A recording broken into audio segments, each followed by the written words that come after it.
പുതുതായി വാങ്ങിയ കാർ ക്ഷേത്രത്തിൽ പൂജിക്കുന്നതിനിടെ മുന്നോട്ട് പാഞ്ഞ് തൂണിലിടിച്ചു തകർന്നു.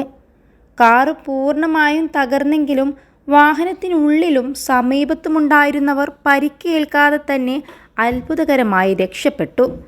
സംഭവത്തിൻ്റെ വീഡിയോയും പുറത്തു വന്നിട്ടുണ്ട്. തമിഴ്നാട്ടിലെ കടലൂർ ജില്ലയിലെ ശ്രീമുഷ്ണം പ്രദേശത്തുള്ള ഒരു ക്ഷേത്രത്തിലാണ് സുധാകരൻ എന്നയാൾ പുത്തൻ കാറുമായി എത്തിയത്.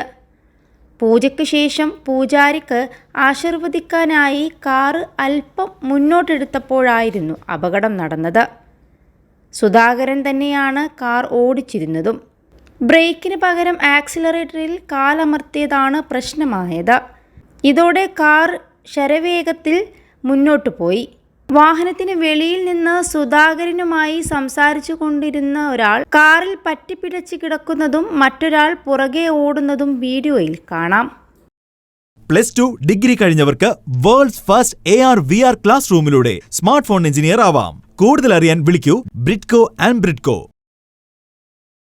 പടിക്കെട്ടുകളിലൂടെ മുന്നോട്ട് പാഞ്ഞ കാർ കുറച്ചകലെയുള്ള തൂണിൽ ഇടിച്ചാണ് നിന്നത്. ഇതിന് സമീപത്തും ആളുകളുണ്ടായിരുന്നെങ്കിലും അവരും അത്ഭുതകരമായി തന്നെ രക്ഷപ്പെടുകയായിരുന്നു. അപകടത്തിൽ കാറിൻ്റെ മുൻവശം ഏറെക്കുറെ പൂർണ്ണമായും തകർന്നിട്ടുണ്ട്. ഇടിച്ച തൂണിനും കേടുപാടുകളുണ്ട്. സംഭവ സമയത്ത് ക്ഷേത്രത്തിൽ ഭക്തർ അധികമില്ലായിരുന്നത് രക്ഷയായി മാറി. അല്ലെങ്കിൽ നിരവധി പേർക്ക് പരിക്കേൽക്കുമായിരുന്നു. ഏറെ നാളത്തെ ആഗ്രഹത്തിനൊടുവിൽ കഴിഞ്ഞ ദിവസമാണ് ഇയാൾ കാർ വാങ്ങിച്ചത്. സുധാകരന് കാറ് നന്നായി ഓടിക്കാൻ അറിയുമായിരുന്നോ എന്ന കാര്യത്തിലും സംശയമുണ്ട്.